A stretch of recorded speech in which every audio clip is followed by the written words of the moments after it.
Okay, let's dive in. Today's deep dive is really focused on a specific set of messages, all delivered between 2020 and 2025. Right. And they lay out this pretty radical vision. It all centers on three things.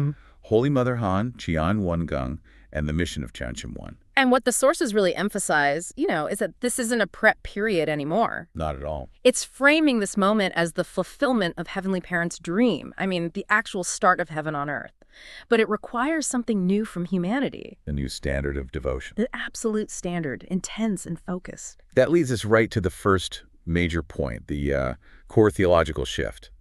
The documents declare Dr. Hak Ja-han as Holy Mother Han. Yes, the substantial embodiment of Heavenly Mother. And that's not just the title, is it? It feels like it completely redefines the divine. It does. The key statement she makes is that God's creation was not accomplished by God the Father alone. That just transforms everything. So the traditional view is just incomplete. Incomplete, exactly. The sources argue there's a mother figure who was sort of concealed within God, and that figure is essential for life to even exist, to multiply. So, okay, if this mother figure has always been there, what does that actually mean for people on the ground today? Well, it means the era of direct governance by Heavenly Parent is open. A door's open. The door is open. And the sources are very clear that to be reborn as true sons and daughters, you have to attend Holy Mother Han. That connection is the only pathway. And this spiritual renewal is anchored physically, right? By two main institutions. Let's talk about CHEON GUNG first. CHEON GUNG, right. Right. It literally means heavenly palace. It's described as the sanctum for heaven, and the entrance ceremony is set for April 13th, 2025. And its purpose is, it's pretty revolutionary. It really is. The goal is to create the conditions for Heavenly Parent to dwell physically on the earth.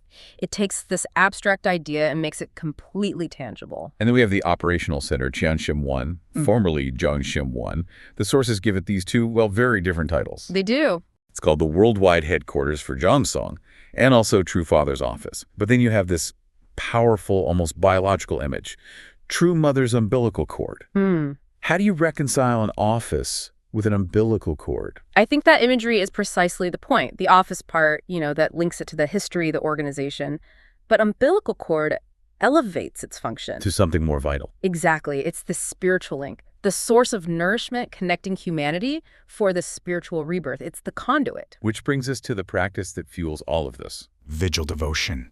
And the numbers are huge. 1,111 night vigils by August 2024, sometimes with 100,000 people. It's massive. And Gi-seong is often just translated as sincerity, but if you look at the root characters, it really means the way to fulfill the word. And this all has a foundation, right? It does. It's grounded in True Mother's own commitment after True Father's ascension in 2012. She did 1,095 days, 3 full years of intense graveside devotions. That's the anchor. So for an individual practitioner today, what does all this intense devotion actually do? What's the promised outcome? The sources describe it as creating an anchor line from heaven.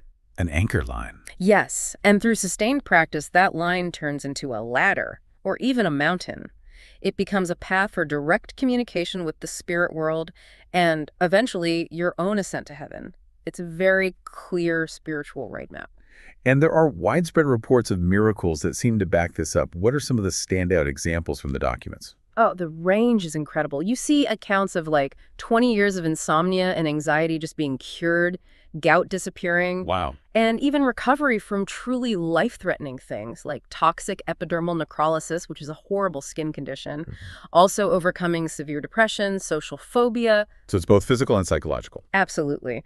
And everyone describes this qualitative change, a new kind of peace. And the mechanism they cite is pretty simple. It's about driving out evil energy. That's what blocks the connection. Once it's gone, you can resonate directly with the heart of Heavenly Parent and True Parents. So when you put it all together, this deep dive shows a picture of incredible spiritual acceleration, an age of direct governance from heaven, all enabled by Holy Mother Hand through these institutions. It's a complete roadmap. And as you think about all this, remember what the sources stress over and over. The highest form of Gi-seong is emptying yourself, adopting that mindset of Not my will, but yours. A complete surrender. Yes. And that raises a really critical question for you, the listener, to think about. If this complete rebirth and these miraculous works are tied to total self-abnegation, to what extent is surrendering your personal will truly the only key to unlocking profound spiritual change in the world?